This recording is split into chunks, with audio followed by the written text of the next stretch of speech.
Hello student, today in this video we will discuss on topic meaning of controlling.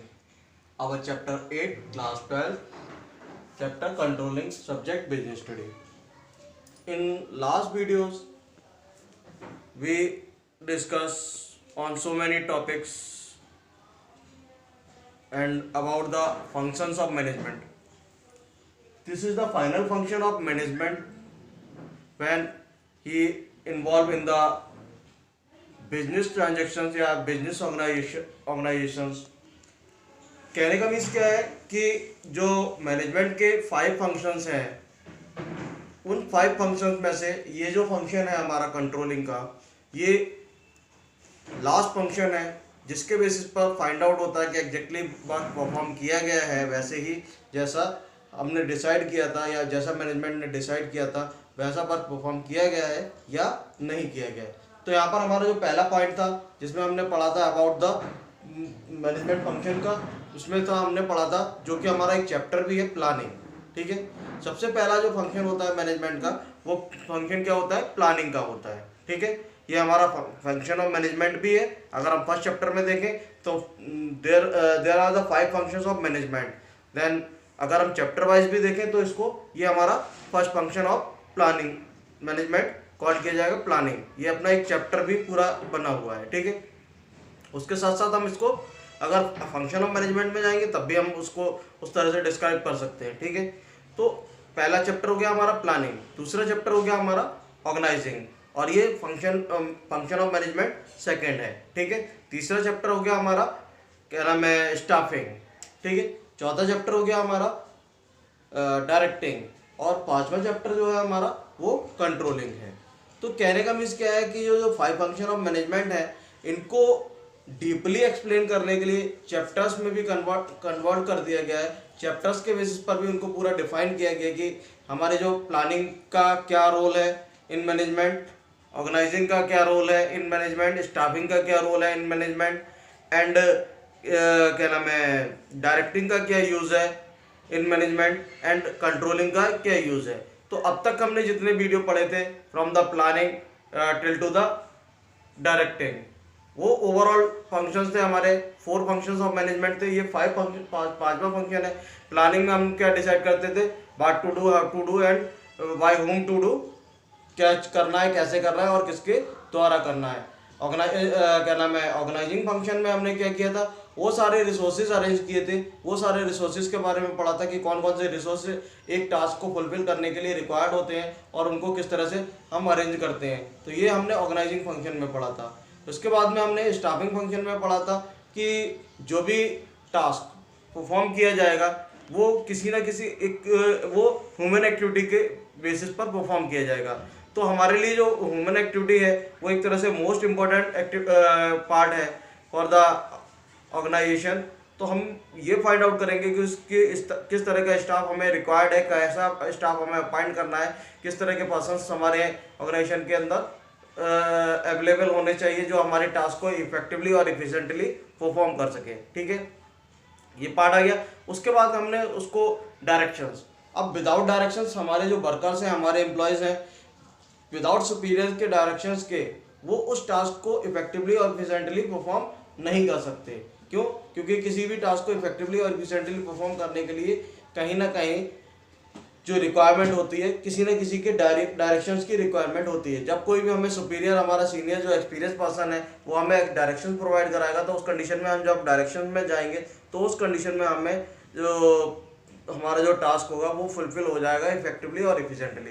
तो हमने पिछले कई सारे वीडियोस, जितने भी हमने वीडियोस देखे और पढ़े, उन सारे वीडियोस में हमने इन्हीं सारी चीज़ों के बारे में डिस्कस किया था. अब हमारा जो वीडियो है, हमारा नेक्स्ट चैप्टर कंट्रोलिंग पर वीडियो है. इसमें हमारा हेडिंग पॉइंट है हमारा मीनिंग ऑफ कंट्रोलिंग.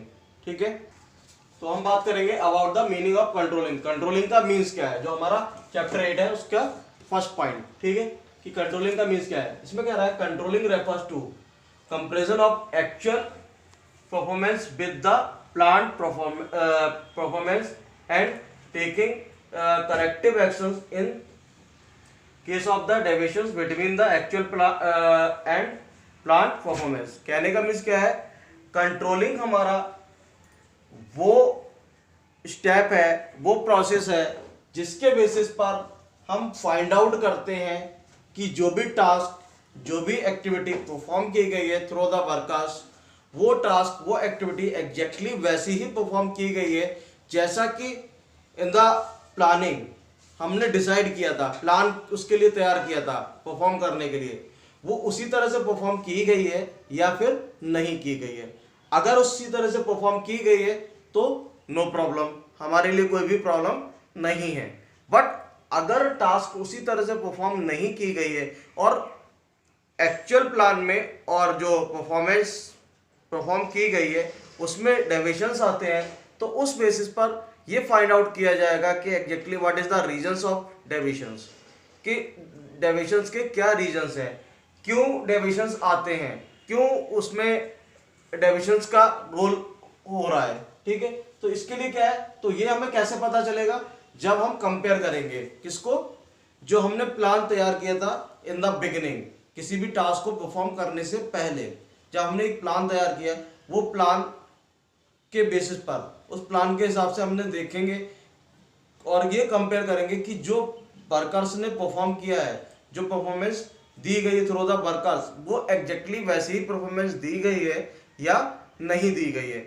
अगर वैसी ही परफॉर्मेंस दी गई थ्रू द वर्कर्स तो कोई भी प्रॉब्लम नहीं आएगी। बट अगर वैसी ही परफॉर्मेंस नहीं दी गई, जैसा हमने स्टैंडर्ड डिसाइड किया था, जैसा हमने चीज़ें डिसाइड की थी for the performance of the workers, तो वो एग्जैक्टली वैसी ही परफॉर्मेंस बनी है या नहीं बनी है। अगर नहीं बनी है तो हमें क्या करना पड़ेगा, हमें उन डेविएशंस को फाइंड आउट करना पड़ेगा, उन रीजंस को फाइंड आउट करना पड़ेगा कि वो एग्जैक्टली रीजंस क्या हैं जिनके बेसिस पर उस टास्क को उस तरह से परफॉर्म नहीं किया गया है जिस तरह से डिसाइड किया गया था, जिस तरह से प्लान किया गया था। ठीक है, तो ये क्या है, उन सारी चीजों को फाइंड आउट करना है, अगर कोई भी डेविएशंस है उनको फाइंड आउट करना है, तो ये कंट्रोलिंग का पार्ट आता है। आगे कह रहा है controlling as a managerial function ensure that all activities are perform as per the plan. कहने का मीन्स क्या है, कंट्रोलिंग ये इंश्योर कर देता है, अगर हम कंट्रोलिंग फंक्शन से में इन्वॉल्व होंगे तो कंट्रोलिंग ये इंश्योर कर देगा कि, क्योंकि ये किसका फंक्शन है, मैनेजरल फंक्शन है, कंट्रोल कौन करेगा, मैनेजर इन्वॉल्व होगा इसमें, मैनेजरल फंक्शन है। ठीक है, तो ये इंश्योर कर देता है कि वो जो टास्क है, वो एक्टिविटी जो हमने दी थी to the workers for performing their task, तो वो एग्जैक्टली वैसी ही परफॉर्म की गई है या फिर नहीं की गई है। अगर उसमें उसी तरह से परफॉर्म किया गया तो कोई प्रॉब्लम ही नहीं होगी, अगर नहीं है तो वो हमने बताया था कि ऊपर कि उसको फाइंड आउट करेंगे एग्जैक्टली रीजन क्या है। आगे कह रहा है that all resources are optimally used to achieve organisational goals most effectively and efficiently. अब बात आ गई फिर से रिसोर्सेज की, जो भी एक टास्क को फुलफिल करने के लिए रिसोर्सेज रिक्वायर्ड थे, उन सारे रिसोर्सेज को प्रॉपरली यूज किया गया है या फिर नहीं यूज किया गया है। तो ये क्या होगा, ये फाइंड आउट किया जाएगा, ये पता चलेगा किसके बेसिस पर, on the basis of controlling, कि एग्जैक्टली सारी चीजों को वैसे ही यूज किया गया है जैसा कि हमने प्लान किया था या फिर वैसा नहीं किया गया। हमारी टास्क, जो भी टास्क दी गई थी, वो ऑर्गेनाइजेशनल गोल्स दिया गया था, वो ऑर्गेनाइजेशनल गोल्स इफेक्टिवली और इफिशिएंटली अचीव हुआ है या नहीं हुआ है। कहने का मीन्स क्या है कि मीनिंग ऑफ कंट्रोलिंग में, कि कंट्रोलिंग हमारा जो पार्ट है वो सीधा सीधा सा वो पार्ट है जिसमें हम प्लानिंग तैयार करते हैं और प्लानिंग के बेस पर वो सारी चीज़ों को ऑर्गेनाइज करते हैं और ऑर्गेनाइजेशन के बेस पर उन सारी चीज़ों को फुलफिल करने के लिए जो हमें एक स्टाफ की रिक्वायरमेंट होती है, उसको स्टाफ को अपॉइंट करते हैं। स्टाफ को अपॉइंट करने के बाद उस स्टाफ को डायरेक्शन प्रोवाइड कराते हैं कि टास्क को किस तरह से परफॉर्म करना है। और इन सारे चीज़ों के बीच में जो मैनेजर होता है हमारा, वो मैनेजर अपना रोल प्ले करता रहता है। ठीक है, किसके बेसिस पर, अपने जो भी मैनेजर का पार्ट है वो सारी चीज़ों को at the time of planning भी इन्वॉल्व होगा manager, at the time of क्या नाम है ऑर्गेनाइजिंग भी इन्वॉल्व होगा manager, at the time of staffing भी इन्वॉल्व होगा manager, at the time of directing भी इन्वॉल्व होगा मैनेजर, और at the and in the function of controlling भी मैनेजर इन्वॉल्व होगा। क्यों, क्योंकि मैनेजर क्या है, उन वर्कर्स के लिए वो उसका सुपीरियर है, सीनियर पर्सन है। तो जो वर्कर्स के लिए सुपीरियर और सीनियर पर्सन है, तो वो उसका इन्वॉल्वमेंट होना तो हर स्टेप पे जरूरी है।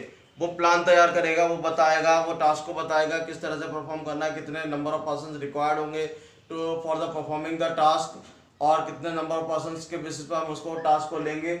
जब वो उसको डायरेक्शन प्रोवाइड कराएगा, डायरेक्शंस के बेसिस पर उसको वो उसी तरह से कंट्रोल भी करेगा। ठीक है, तो क्योंकि अगर कोई भी चीज अप एंड डाउन हो रही होगी तो उसको कंट्रोल भी मैनेजर करेगा। ये सारा किसका है, ये मैनेजरल फंक्शंस है। ठीक है, अब हम बात करते हैं nature and features of controlling.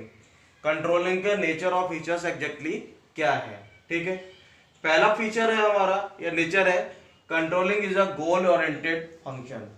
Controlling क्या है, एक गोल ओरिएंटेड फंक्शन है। क्यों गोल ओरिएंटेड फंक्शन है, कि हर ऑर्गेनाइजेशन का मेन मोटो होता है कि जो भी वो टास्क परफॉर्म करवा रहा है या उसके जो एम्प्लॉयज हैं, उसके जो वर्कर्स हैं, उन एम्प्लॉयज और उन वर्कर्स ने जो भी टास्क परफॉर्म किया है, वो टास्क क्या है, एक कोई टारगेट डिसाइड किया गया होगा, उस टारगेट को हमें अचीव करना है। और वो टारगेट अचीव किस वे में होगा, जा करके इफेक्टिवली एंड इफिशिएंटली।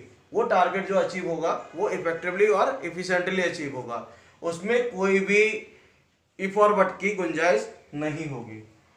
अगर हमारा कोई भी पार्ट कम हो जाता है, या पर हमारा इफेक्टिव पार्ट कम हो जाता है या फिर इफिशिएंट पार्ट कम हो जाता है, तो टास्क हमारा उस तरह से फुलफिल नहीं होगा जिस तरह से हमें रिक्वायर्ड था। कि कमी आ जाएगी उस टास्क में, या तो इफेक्टिवनेस की कमी आ जाएगी या फिर इफिशिएंटनेस की, तो वो हमारा टास्क एग्जैक्टली वैसा परफॉर्म नहीं होगा जैसा हमें रिक्वायर्ड था या हमने माइंड में सेट किया था। ठीक है, तो कंट्रोलिंग क्या है, एक गोल ओरिएंटेड फंक्शन है कि कंट्रोलिंग उस सारी चीजों को माइंड में रख करके किया जाता है कि कोई भी चीज अननेसेसरी हैपेंड ना हो, चाहे वो इफेक्टिवनेस की बात की जाए या इफिशिएंटनेस की बात की जाए, कोई भी चीज अननेसेसरी हैपेंड ना हो इन एन ऑर्गेनाइजेशन। ठीक है, तो ये कंट्रोलिंग क्या है, हमारा गोल ओरिएंटेड फंक्शन है। ठीक है, अब हम बात करते हैं controlling is an all pervasive function. Controlling is an all pervasive function means यहाँ पर क्या है कि कंट्रोलिंग जो है वो हमारा हर लेवल पर वर्क करता है, चाहे वो हमारा कौन सा लेवल हो। एक ऑर्गेनाइजेशन के अंदर 3 लेवल होते हैं, top level, middle level and lower level. जो कंट्रोलिंग फंक्शन है वो कंट्रोलिंग फंक्शन टॉप लेवल में भी वर्क करेगा, मिडिल लेवल में भी वर्क करेगा और लोअर लेवल में भी वर्क करेगा। सपोज दैट एक ऑर्गेनाइजेशन में, अब हम बात कर लेते हैं अबाउट द डिपार्टमेंट। एक ऑर्गेनाइजेशन है, उसमें A B C D 4 department है, तो चारों डिपार्टमेंट को एग्जैक्टली परफॉर्म करना पड़ेगा। एक टास्क को फुलफिल करने के लिए हूबहू वैसे ही परफॉर्म करना पड़ेगा जैसा कि उन्होंने प्लान तैयार किया था। ठीक है, अगर एक दूसरे के साथ में कोऑर्डिनेशन नहीं करेंगे, एक दूसरे के साथ में उसमें नहीं जाएंगे, तो जो टास्क डिसाइड किया गया है वो टास्क इफेक्टिवली और इफिशिएंटली वर्क नहीं करेगा। और इसको अगर वॉच करने वाले इनके जो मैनेजर्स हैं, हर डिपार्टमेंट के जो मैनेजर है, वो एक दूसरे के साथ में कोऑर्डिनेट नहीं कर रहा होगा, एक दूसरे के साथ में वर्क मैनेजर के साथ में सारी चीजों को एक्सचेंज नहीं कर रहा होगा, तो उस कंडीशन में भी टास्क हमारा इफेक्टिवली और एफिशिएंटली कंप्लीट नहीं होगा।